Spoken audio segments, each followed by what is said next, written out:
Hi, I'm Karen Heller, founder and owner of Résumé LLC, and I'm a certified professional resume writer, and this vlog is finally dedicated to your resume because your resume is critical to helping you get interviews. And if you're not getting the amount of interviews that you think you should be for the amount of effort that you've put into your job search, this list of 10 things could be why. If you have any of these 10 things on your resume, scrap it and start over. And furthermore, we're going to help you understand exactly where to start over.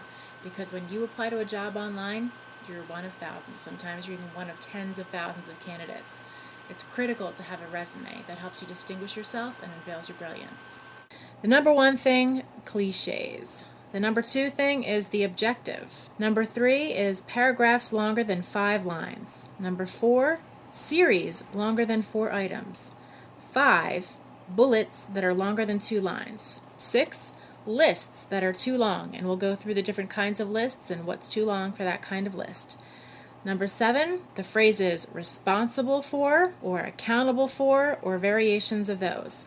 Number 8 is the first person pronouns like I, me, and my. Number 9 is a picture, and number 10 is references or the phrase references available upon request. The number 5 thing that you shouldn't have on your resume are bullets that are longer than 2 lines. Some resume writers have acronyms that help portray to you what it is you should be including in your bullets. And one example is CARS, which stands for Challenge, Action, Results, and Skills. A lot of the acronyms that are used are meant to be a guideline for people who are not resume writers, but if you were a professional resume writer, I would say that what you need to include in the bullets includes the situation, so whatever the need was that arose that necessitated you to come in and take some action, the challenges of taking any action on that, the people that were either impacted and or involved in the solution, the actions that you took and the skills that were required to take that action, as well as the results, as well as, furthermore, the impact to the organization. So they are distinct. Results could be that you increased customer satisfaction, and the impact thereafter could be that revenue increased 25% year over year. And a professional resume writer is going to be the person that's going to be able to help you put that into lines, because I think that's probably a challenge for most people. Speaking of bullets, even if you break everything into bullets, you can still have too much of a good thing. There is still a limit to how many bullets you can have and still keep the resume concise and reader-friendly and digestible to the reader. Key skills you want to highlight. I would say the limit is 12. 3 columns of 4 items or 4 columns of 3 items. Any more than that, and everything just loses a little bit of meaning, and the reader kind of starts to question exactly how strong you are in any of these key areas. As far as an IT resume goes, I highly recommend that you break out any technical skills in different components like databases and languages and methodologies and tools. I would say an IT recruiter knows exactly where to go for your breakout of IT skills, and that would be at the bottom of the resume, actually, after your education.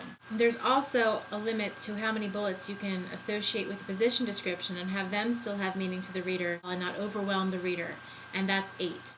Generally speaking, regardless of what profession that you're in, you can use that recipe that we just talked about to see if you can shorten or condense or combine some bullets so that you can have no more than 8. Another great thing that a resume writer should be able to do for you is to strategically place little stop signs in your bullets, like numbers, keywords, acronyms, based on how they know a reader is going to go through your resume. The number 7 thing that you shouldn't have in your resume are the phrases responsible for or responsibilities include or accountable for, because that nobody really cares what you were supposed to do. It only really matters what you did, how well you did it, and what the results of that were. So instead of putting responsible for, use the action verbs. A professional resume writer has a library usually up here that they can draw these words out and use them in a good variety rather than being repetitive. The number 8 thing that you don't do in your resume, and this thing honestly probably bothers more resume writers and people like recruiters who read a lot of resumes, but you don't include first person pronouns like I, me, or my. Resume speak is made to be very concise. It can even leave out little words like and the or an. Just start all your sentences with action verbs instead. The number 9 thing that you should not include on your resume is the picture. The exception being if you're talent of some kind. In that case, you'd probably be submitting a headshot, an 8x10 headshot with your resume, and then you could potentially use some space on the resume for a smaller, different picture. But in most cases, you're not going to be putting a picture on the resume. Leave the mystery alive. Let them go to your LinkedIn profile to see your picture. They're going to meet you anyway if they're interested. And once they get your LinkedIn profile, you want to make sure that you're giving them more than your resume offers as well. Tell them a backstory.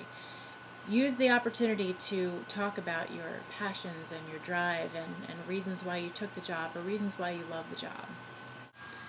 The number 10 thing that you shouldn't do on your resume is really just say anything about references in general. Unless you're actually taking a quote from your letter of reference, which is something that you can do pending you have the space. You're not going to have to sacrifice more valuable content.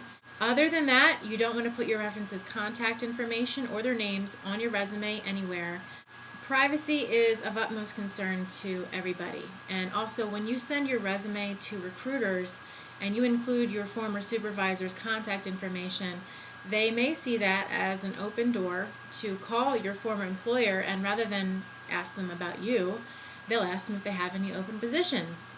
Wait till they ask you. And you don't have to put on your resume that references are available upon request, because everybody's pretty much assuming that if you want to move forward in the recruiting process, that you're going to have to furnish some references.